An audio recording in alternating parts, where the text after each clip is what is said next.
Welcome to Conversations with Barbara. I'm Barbara Kanelopoulos. An issue that many people are talking about in Falmouth has to do with whether or not we should change the design of the state flag, which you see right here behind me. And with me today is Kevin Doyle, our local historian, who is here to talk about why that design should not be changed. Welcome to the program, Kevin. Well, thank you, Barbara. I appreciate being invited.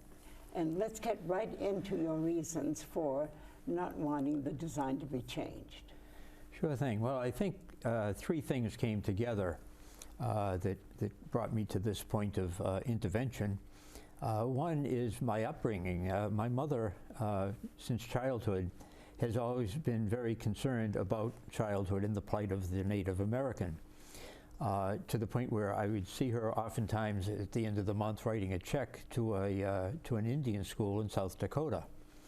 And I was always kind of fascinated by her fascination with the natives. The other thing was, once I retired, I was able to spend a little bit more time on history. As you know, I did the old stone dock and numbers of different things in history. And the third thing was in my senior year at college, I became interested in heraldry, and I spent quite a bit of time focusing on heraldry and the significance of flags and what language a flag speaks and a seal speaks to us.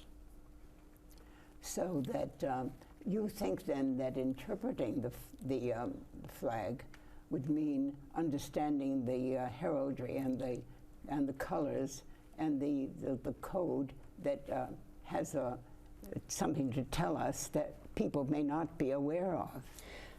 That's exactly right. And my concern is that people are offended by something that is, in fact, by heraldic standards, is very honorific. And we've went through a whole iteration of flags to get to where we are right now. The colonies we have been represented as Massachusetts as a colony since 1629, actually, right up through. And this is about the fourth or fifth iteration of the flag. Really? So every iteration then is sort of a slice of American history, telling us very much about the preconceptions that the designers had at the time. Can we look at some of those pictures of, say, an early design? I think we can. I think that your crew has queued up one from 1629. Oh, it would be wonderful to see that. And this would be the one that was used, there it is right there. Yes. And that's the one that was used by the English folks who sent over the Mass Bay colony in 1630. Bearing in mind the Pilgrims came over in 1620 without any of this. But as you look at that symbol, it says in Latin, it's the seal of, and the GVB is actually a GUB, it's the governor, which is why we talk about the gubernatorial elections. Gubernator is the Latin word. So it's the seal of the governor and the people of, and you see where Massachusetts began, Massachusetts Bay in New England. And this depiction of the native is really very unflattering, in the least. You'll see that the native is standing there in rather ragged attire, and the words coming from in the banner over his mouth is "Come over and help us," which means, well, it was the natives' plea for help. If only we could have some Europeans over here, we could really make something of ourselves. It's actually a Bible verse, which does not come across well as an image. Yes. And you can find all the fault you want with that image. Yes, I think you'd be justified. Right. Yes, you would want that changed if we were talking about that flag. Yes, but how interesting, and it really does reflect the thinking of that era. Well, it did, and the European idea is that God put us on earth to cultivate the earth, to make something of it. And to come across and see nothing has been done to the land. The natives lived off the land very handily. Yes, yeah. The colonists were to be the stewards, the good stewards of the land. To plant the gardens and cultivate the trees and that sort of thing.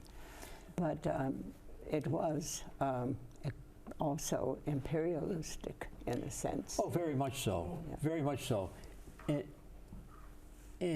And the second image, which we don't have, which is probably just as well, was even less flattering in many ways, because that was the Mass Bay colony. It lasted for 60 years.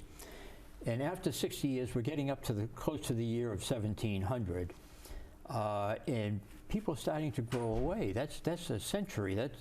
Not a century, but it's a generation of people who have been away from England, and now they're feeling a little level of independence as we approach into 1700. Yes. So the England came out and created a new seal instead of that one representing the Massachusetts Bay Colony.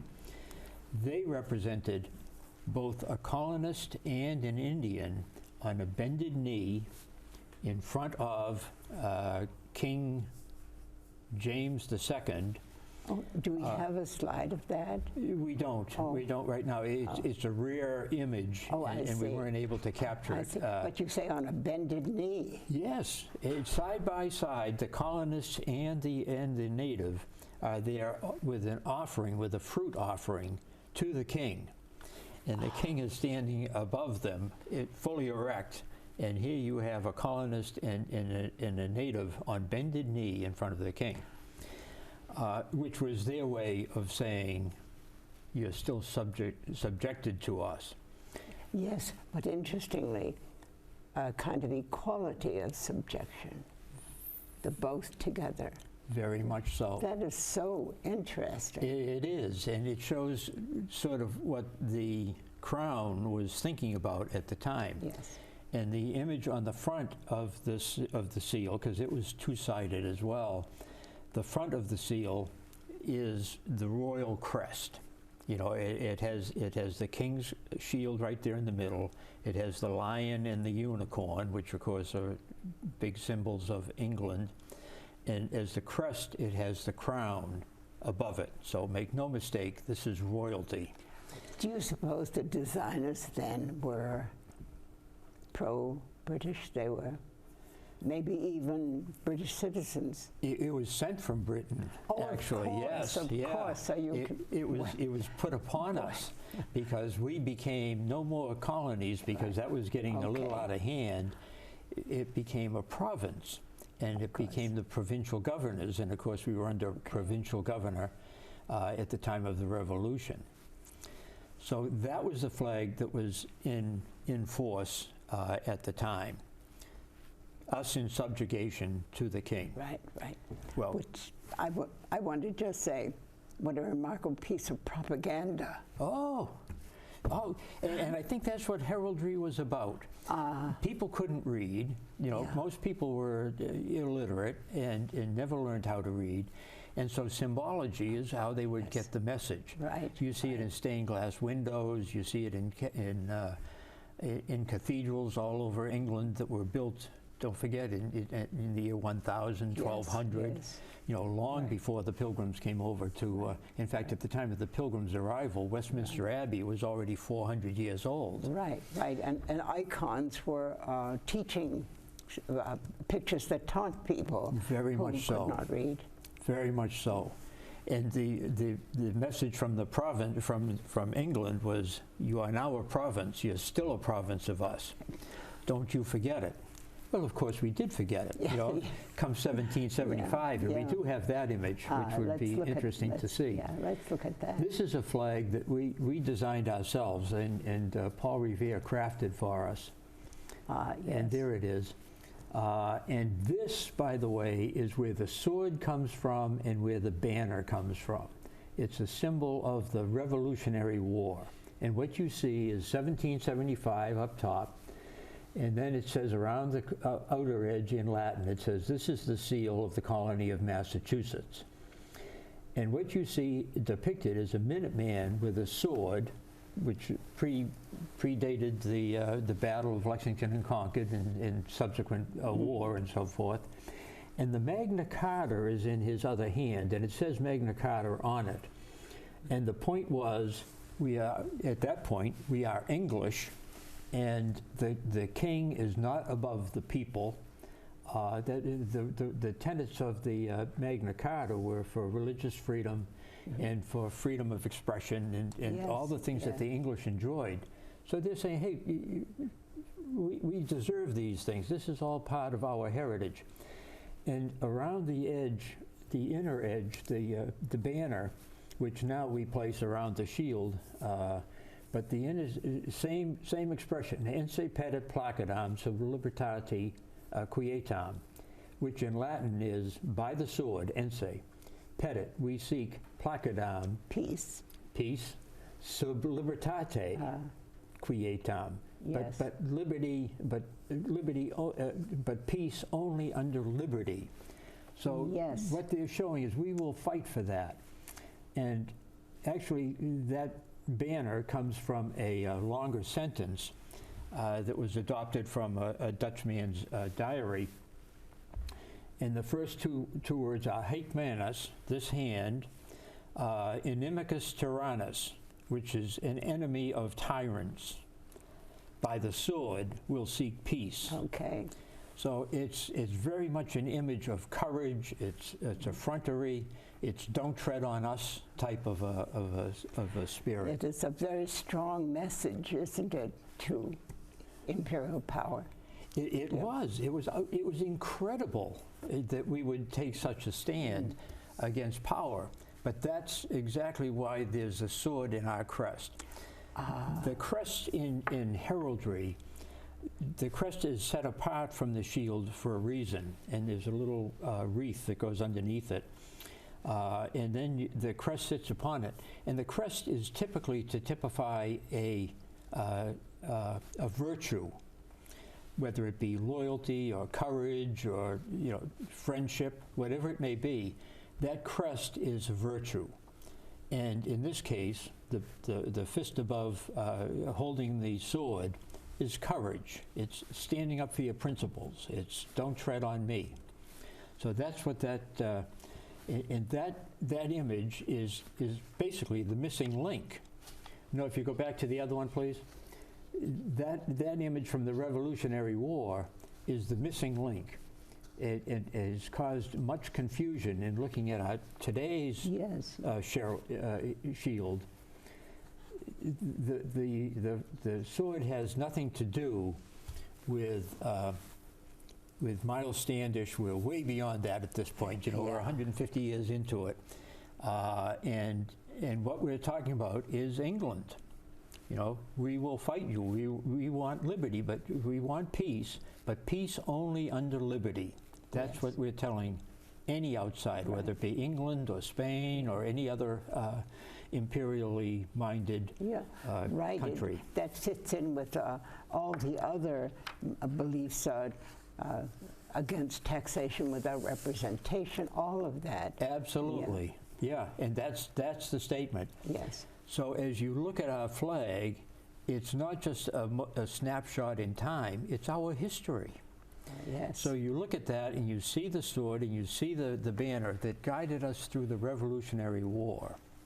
And that's what it was all about. And those are the ideals, the virtues that we continue to hold true today, is we will fight for our liberty. We want peace, but we'll fight for it.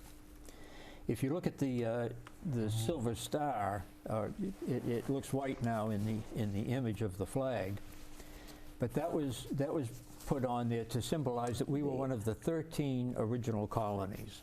It's being shown. Yes. Yeah. That's a good one right there to see exactly what we're talking about. Yeah.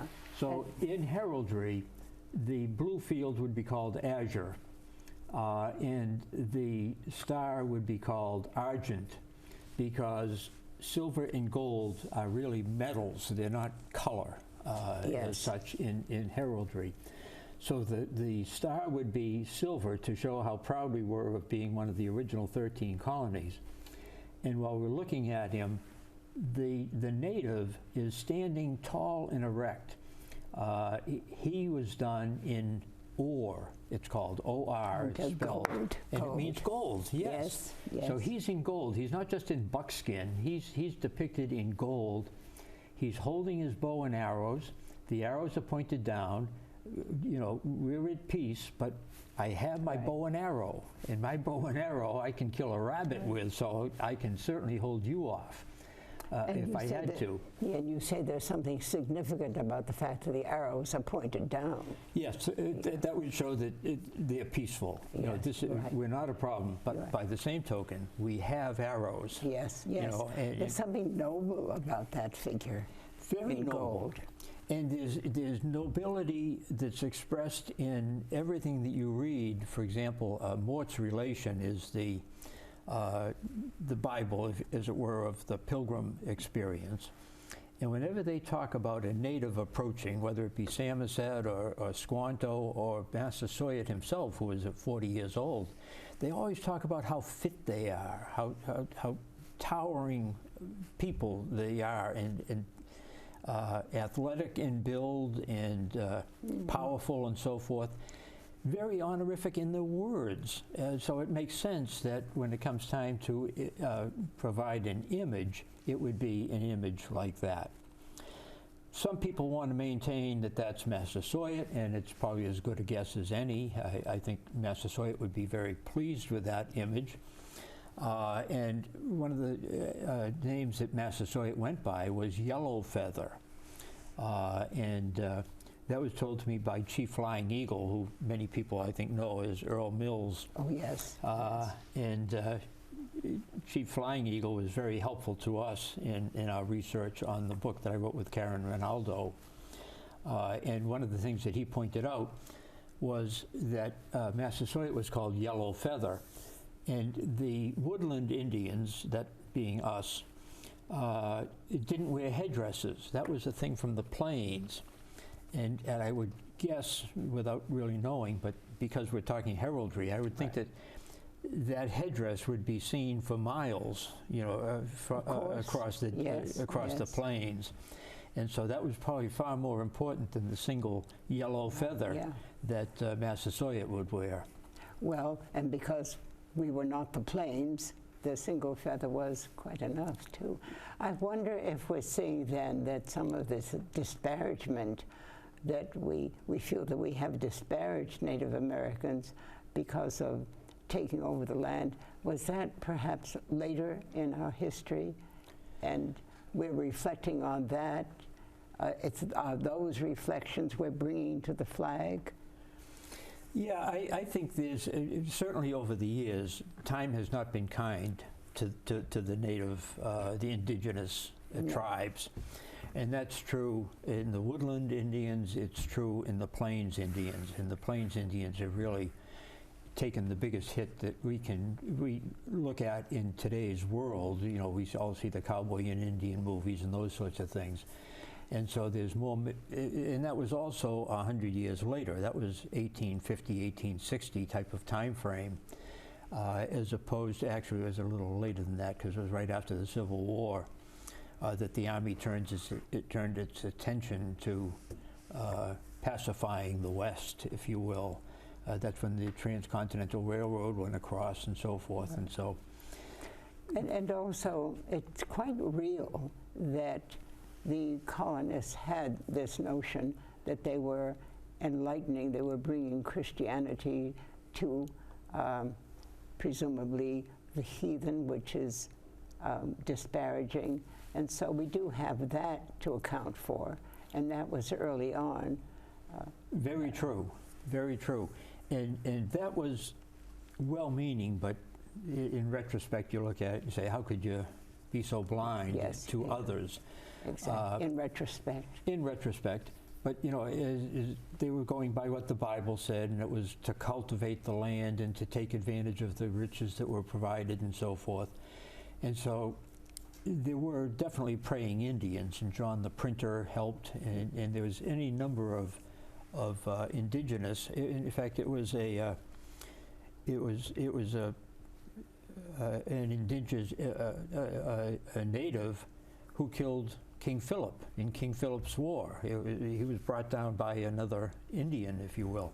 And when I say the term Indian, it's tough sometimes to use native, indigenous, and so forth. Yes. But it's all, I hope it comes across, is still very respectful.